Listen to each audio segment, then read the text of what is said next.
Hello po ma'am, qualified po ba ako maka-avail sa benefits? Due date ko po ngayong September 2024 din. Last hulog ko po is August 2023. Yung September 2023 and until ngayon po, hindi na po ako nakahulog. Hi Beb! For today's video, sasagutin natin yung question ni Ma'am Bourbon.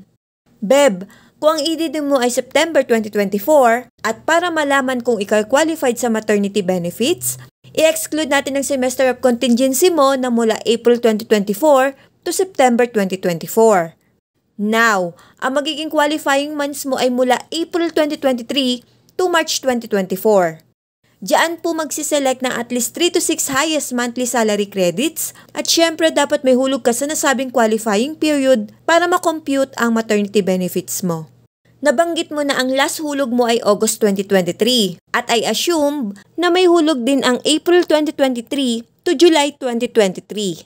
Counted na po ang 5 months na contribution mo. Pero kung hindi naman po nakamax ang contribution mo noon, ay suggest na bayaran mo na rin po ang first quarter.